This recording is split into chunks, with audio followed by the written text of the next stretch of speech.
Muito boa noite aos amigos, às amigas, a todos os fã Elvis que estão acompanhando sempre vídeos inéditos às 8 horas da noite do nosso audiobook O Rei e Dr. Nick. Iniciamos há pouco o capítulo 5 e este capítulo está tratando da autópsia de Elvis Presley. Bem, existe a autópsia privilegiada do Hospital Batista que, como resultado, teve a conclusão de polifarmácia, ou seja, a morte de Elvis foi causada pela ingestão de vários medicamentos.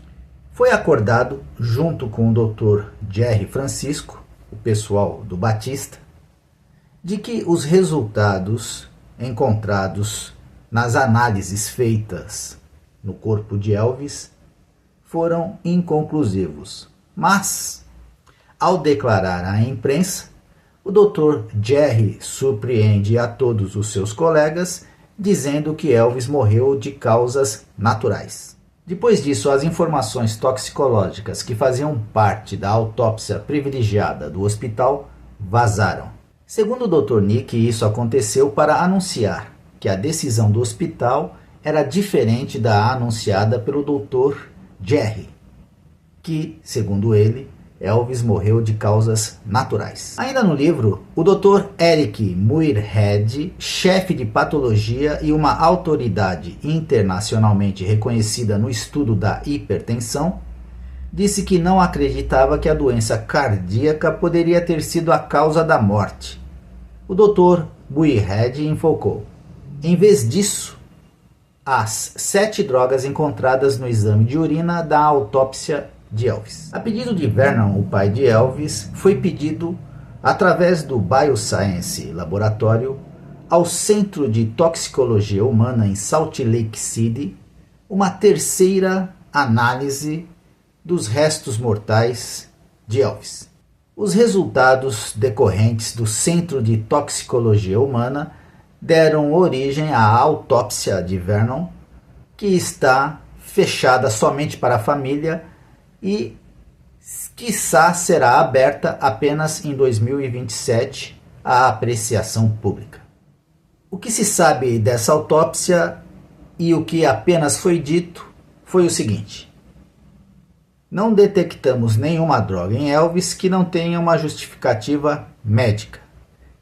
E apenas isto se sabe, sem maiores detalhes. Bem, como o nome do capítulo diz, opiniões diferentes, não vamos chegar a conclusão nenhuma, porque cada um fala uma coisa. Você vai ter a oportunidade de ver já já na parte áudio do nosso vídeo de hoje. Mas eu tenho um palpite por tudo que eu já li sobre Elvis. Sabemos que nos últimos 4 anos, Elvis foi internado pelo menos 6 vezes para desintoxicação. Elvis vivia sempre à base de muita medicação e muitas vezes ele simplesmente apagava. Um caso famoso e notório dos fãs é quando Linda Thompson conta que salvou Elvis de morrer afogado em um prato de sopa, porque Elvis estava se alimentando quando de repente os remédios fizeram efeito e sua cabeça pendeu para o prato, e se Linda não estivesse próxima para puxar a cabeça de Elvis, talvez naquele dia Elvis tivesse morrido sufocado em um prato de sopa. Isso acontecia regularmente. O que acontece muitas vezes a tal ponto que as pessoas que estavam ao redor de Elvis já não mais se chocavam. Elvis comumente era encontrado desacordado. Elvis costumava tomar um remédio e outro e às vezes ele não tinha paciência para fazer o efeito. Tanto é que foi colocado uma enfermeira morando em um trailer para controlar sua medicação. Porém, para Elvis não era difícil conseguir o que ele queria. Ele tinha outros contatos, outros médicos em Las Vegas, em Los Angeles. E, na minha opinião, foi o que aconteceu. Mais uma vez, dentro de uma série de vezes que isso aconteceu, só que Elvis estava, desta vez, sozinho dentro do seu banheiro E quando ele caiu com o rosto que sufocou no carpete espesso. Salvo não fosse isso, se fosse um piso cerâmico, Elvis não teria morrido naquele dia, porque ele ficaria desacordado, porém respirando. Elvis morreu sufocado. O rei e Dr. Nick. Diferentes opiniões. O relatório do BSL, Laboratório de Biociências, prosseguiu afirmando: o Plasdil está listado em vários artigos na literatura toxicológica como sendo letal quando combinado com codeína. Eu nunca tinha visto ou ouvido falar de nenhum desses artigos e me perguntei: por que suas fontes não foram citadas? Não houve aviso sobre o uso combinado dos dois medicamentos no PDR, Guia Médico de Todas as Drogas Encontradas no Mercado e seus efeitos e efeitos colaterais. Os farmacêuticos que consultei não puderam confirmar. De qualquer forma, como a UT não encontrou Plasdil em seu relatório ao legista, o Dr. Francisco disse duvidar que ele existisse. Se assim fosse, o montante seria tão pequeno que não teria qualquer efeito. Uma questão fundamental para mim foi que as informações toxicológicas faziam parte da autópsia privilegiada. O Hospital Batista alegou que tinham mantido a confidencialidade do relatório, mas, na minha opinião, continuaram a discutir publicamente os seus resultados de forma inadequada. Achei que certamente o espólio iria confrontá-los, mas, que eu saiba, isso nunca aconteceu. Quem foi a fonte do repórter? Eu me perguntei. A meu ver, o relatório do Hospital Batista vazou para anunciar que a conclusão do hospital era diferente da determinação da causa da morte pelo legista. Maurice Elliott, falando em nome do Batista, finalmente negou publicamente a acusação de que o hospital vazou o relatório. Ele alegou que eles entregaram uma cópia da autópsia concluída ao escritório do médico legista, apenas para que o legista pudesse revisá-la e determinar se havia uso de drogas não prescritas no corpo de Elvis que tornariam sua morte um caso de morte suspeita. O hospital achou que o médico legista precisava rever os resultados antes de tomar a decisão final. O Batista disse que eles pediram ao escritório do legista que não fizesse uma cópia do relatório toxicológico e seu escritório concordou. Isso não impediu Elliott de especular mais tarde no jornal que a fonte do repórter para o material vazado era alguém da ala do legista e não do hospital. Eu não conseguia entender que motivo alguém no escritório do legista teria para atirar no pé da própria teoria do legista, mas isso não descartava que motivos sinistros pudessem estar em ação. O Centro de Toxicologia Humana da Universidade de Utah, em Salt Lake City, também realizou testes toxicológicos para o Batista Memorial. Esse centro toxicológico descobriu uma droga adicional, a meperidina, Demerol, que nenhum outro laboratório havia encontrado, aumentando o número de drogas no corpo de Elvis para 11. Relatório de toxicologia da Universidade de Utah. O seguinte artigo foi publicado no Salt Lake City Tribune em 29 de janeiro de 1978. Toxicologistas da Universidade de Utah concluíram estudos laboratoriais de amostras da autópsia do corpo de Elvis Presley e descobriram que 11 drogas estavam presentes no sistema do cantor no momento de sua morte, descobriu o Tribune. Todos esses medicamentos eram consistentes com o tratamento médico, disse o diretor do Centro de Toxicologia Humana, Dr. Brian S. Finkel. Ele falou ao Tribune em uma entrevista exclusiva. O centro foi chamado para fornecer uma terceira análise toxicológica de amostras típicas de autópsia do corpo de Presley. Ele relatou: "Não detectamos nenhuma droga em Elvis que não tenha uma justificativa médica para isso. Apenas agentes prescritos por razões médicas perfeitamente normais e racionais." Finkel disse que o cantor não tinha bebido antes de sua morte súbita, que supostamente foi atribuída a um batimento cardíaco irregular em 16 de agosto passado. Os esforços do Tribune para obter uma cópia do relatório do Centro de Toxicologia Humana não tiveram sucesso. O centro recebeu a primeira amostra da autópsia em 4 de outubro, quando o Tribune soube disso. O Dr. Finkel adiou as entrevistas solicitadas por motivos profissionais, pois atuava na função de consultor e, nisso, não pôde falar em detalhes. Ele falou ao ser entrevistado, de forma geral, que, sim, esteve envolvido no caso e que encontrou 11 medicamentos, todos condizentes com o tratamento médico. É claro que já foi relatado anteriormente que o artista tinha medicamentos prescritos em seu sistema no momento da morte. A maioria dos relatos mencionava de 8 a 10 medicamentos. O Centro de Toxicologia Humana, que tem reputação internacional entre toxicologistas e cientistas forenses, foi a terceira organização chamada nesta fase da autópsia de Presley. Os outros foram o Hospital Batista Memorial em Memphis, Tennessee, e o Bioscience Laboratórios em Van Nuys, Califórnia. O Bioscience solicitou que o Centro de Toxicologia Humana conduzisse o terceiro exame.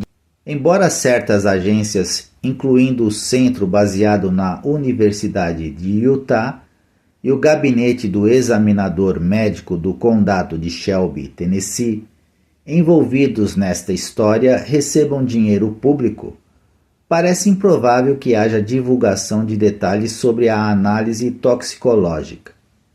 A autópsia realizada foi feita a pedido da família Presley. Em suma, os direitos à privacidade prevalecem e as partes parecem não ter nenhum dever legal e não são obrigadas a divulgar determinados documentos, em particular o relatório toxicológico do Centro de Toxicologia Humana. Dr. Finkel, como consultor no caso Presley, disse que escreveu um relatório de 2 páginas baseado em suas descobertas a pedido do Bioscience. Nele, ele lista os medicamentos encontrados, suas concentrações, e ele conclui com uma opinião sobre as consequências toxicológicas potenciais ou possíveis de ter esse número de medicamentos nessas concentrações no corpo. Os resultados laboratoriais aqui aparentemente satisfizeram o médico legista do condado de Shelby, Dr. Jerry T. Francisco, que a morte de Presley não poderia ser atribuída a uma overdose de drogas. No entanto, soube-se que a certidão de óbito foi assinada antes do relatório final de Finkel ser enviado. A opinião do Dr. Finkel foi solicitada anteriormente por um telefonema e o Dr. Francisco disse publicamente mais tarde que os medicamentos prescritos encontrados no sistema do cantor não foram um fator contribuinte. A Associated Press, informando sobre uma conferência de imprensa convocada pelo Dr. Francisco em 21 de outubro passado, citou o médico legista dizendo que 4 drogas foram encontradas em quantidades significativas na corrente sanguínea do artista. São elas etinamato, metaqualona, codeína e barbitúricos. Os 2 primeiros são sedativos. A codeína é um narcótico analgésico ou mais suave, analgésico secundário, e barbitúricos são downers, ou sedativos ou depressores.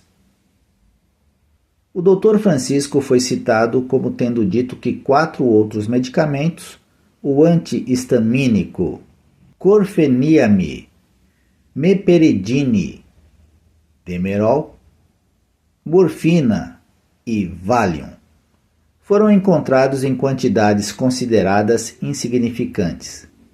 A meperidina, nome comercial Demerol, e a morfina são analgésicos e o Valium é um tranquilizante. Presley não estava tomando morfina por si só. A morfina era um subproduto da codeína. O Demerol estava em pequena quantidade no tecido. Provavelmente permaneceu do episódio de Elvis na primavera. A conclusão do Centro Toxicológico de Utah não confirmou a teoria do hospital de morte por interação medicamentosa, a polifarmácia, e, então, nada mais foi mencionado sobre suas descobertas. Os médicos envolvidos na autópsia expressaram o objetivo de fazer o melhor trabalho possível para evitar críticas em relação ao que era, naquela época, indiscutivelmente o corpo mais famoso do mundo. Então me perguntei por que a única crítica feita sobre a decisão da autópsia vinha do Hospital Batista Memorial. Isso me deixou perplexo. O que exatamente eles estavam tentando fazer ao continuarem a quebrar a confidencialidade prometida? Sempre recebi uma cópia das autópsias dos meus pacientes para poder discutir os resultados com as suas famílias. A carta do Dr. Chesney foi insuficiente para esse propósito. Fiquei aborrecido por ter lido informações no jornal que o hospital deveria ter me dado, principalmente porque era um médico assistente que havia declarado a morte do paciente no pronto-socorro. Nenhuma das cortesias normais concedidas a um médico da equipe foi estendida a mim. Por que não me foram fornecidas cópias dos exames toxicológicos?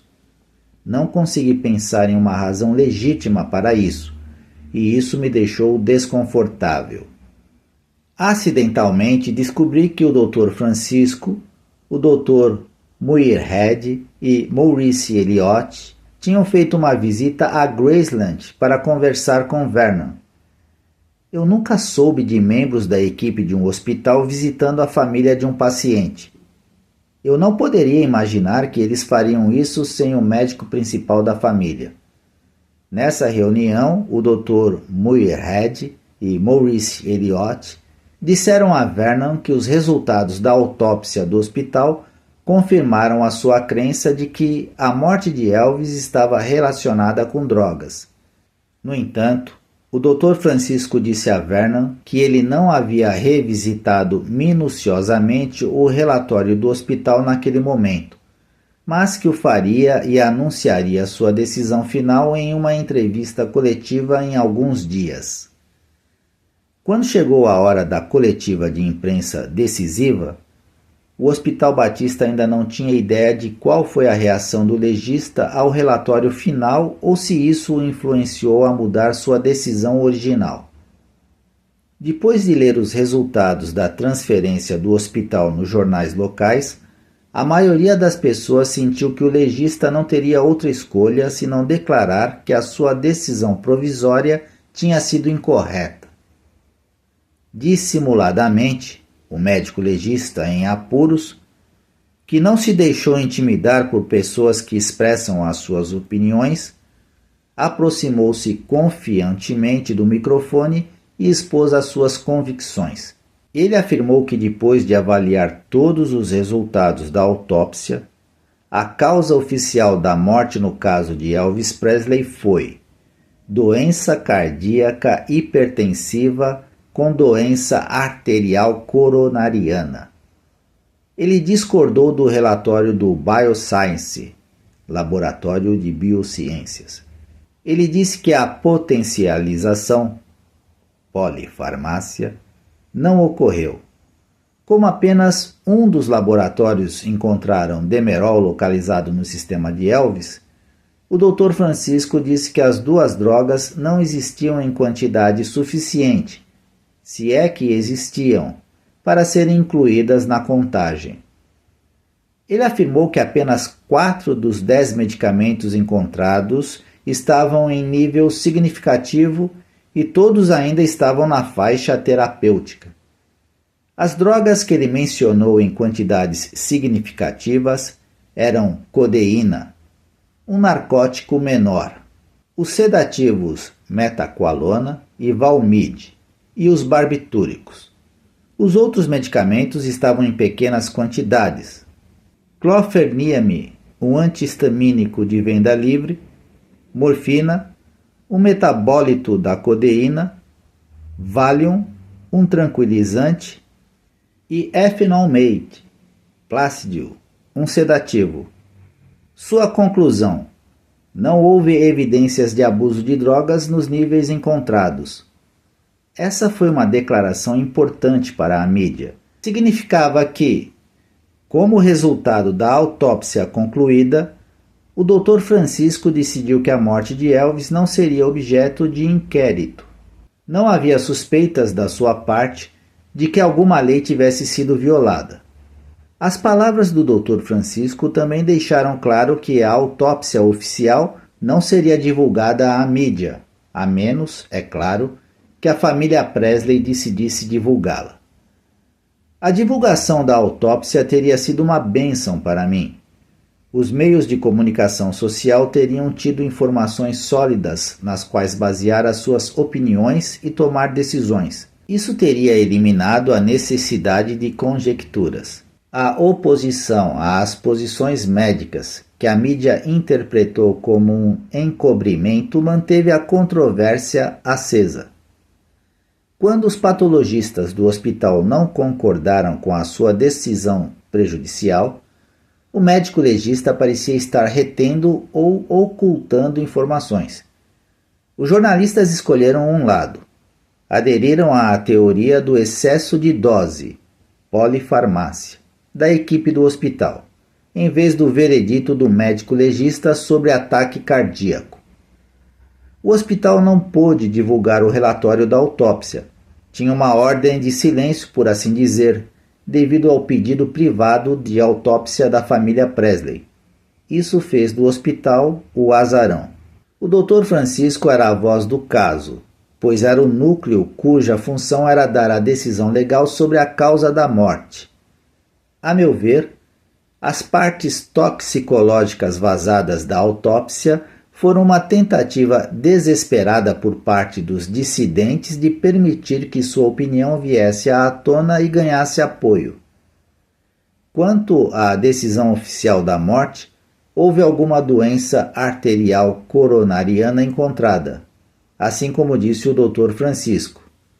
Isso não provou, no entanto, que Elvis sofreu um ataque cardíaco.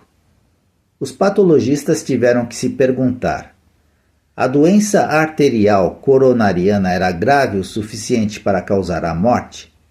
Na opinião dos patologistas, não. O médico legista, por outro lado, acreditava que a doença arterial coronariana estava avançada o suficiente para ter causado a morte. Depois de todas as provas terem sido cuidadosamente consideradas, não havia nada de concreto no corpo de Elvis que alguém pudesse apontar e dizer: isto foi sem dúvidas a causa da morte de Elvis. Final da parte 2 do capítulo 5. Bem, meus amigos, eu volto com mais desta história, Elvis para sempre.